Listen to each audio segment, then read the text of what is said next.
गुप्त गुप्त कहकर देवी साधना को ऐसा गुप्त कर दिया गया है कि आज शक्ति तंत्र विलुप्त हो चुका है। बहुत कम लोग हैं जिन्हें देवी साधना के बारे में पूर्णतः पता है। यदि हम संसार में एक शाक्त गुरु की तलाश में निकलें, तो 100 में से केवल 5 गुरु ही ऐसे होंगे जो शाक्त या शैव होंगे। बाकी सभी वैष्णव हैं। और जो भी मनुष्य देवी साधना में आगे बढ़ता है, उसे ये कहकर रोक दिया जाता है कि बिना गुरु के तो तुम कथा का भी जाप नहीं कर सकते। श्री देवी महात्म्य, जो भगवती का मंत्र रूप है, उसको तो तुम पढ़ ही नहीं सकते बिना गुरु के। अब मैं, जो भगवती को अपना सर्वस्व न्यौछावर करने का इच्छुक हूँ, मैं किसकी शरण में जाऊँ? मेरे लिए तो वही परमेश्वर हैं, वे ही गुरु हैं, वे ही साधना है। और देवी महात्म्य के द्वादश अध्याय में देवी स्वयं कहती है कि बिना विधि को जाने या विधि को जानकर भी जो मेरे लिए बलि पूजा या होम इत्यादि करेगा, उसे मैं बड़ी प्रसन्नता के साथ ग्रहण करूंगी।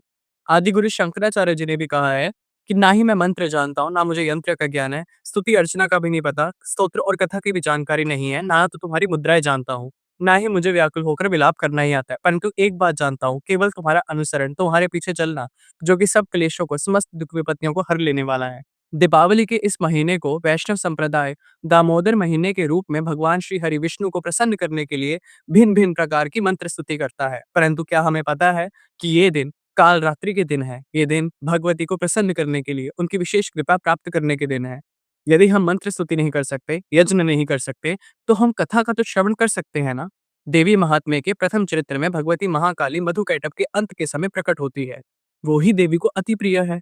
क्या हम कथा का श्रवण नहीं कर सकते? क्या हम कथा का पठन पाठन भी नहीं कर सकते? आज और कल की रात्रि अत्यंत महत्वपूर्ण है। देवी के मंत्र स्वरूपी प्रथम चरित्र का जप करो, उसका पाठ करो, तंत्रोक्तम रात्रि सूक्त का जप करो, तुम्हें देवी की कृपा अवश्य प्राप्त होगी। जब उचित समय होगा, तो तुम्हारे गुरु के साथ वो तुम्हें खुद ही भेंट करवा देंगी। परंतु तब तक तुम्हें खुद भी तो कर्म करना होगा ना। और किसी को भी अधिकार मत दो कि वो तुम्हारी भक्ति और तुम्हारे ईश्वर के ऊपर टिप्पणी कर पाए।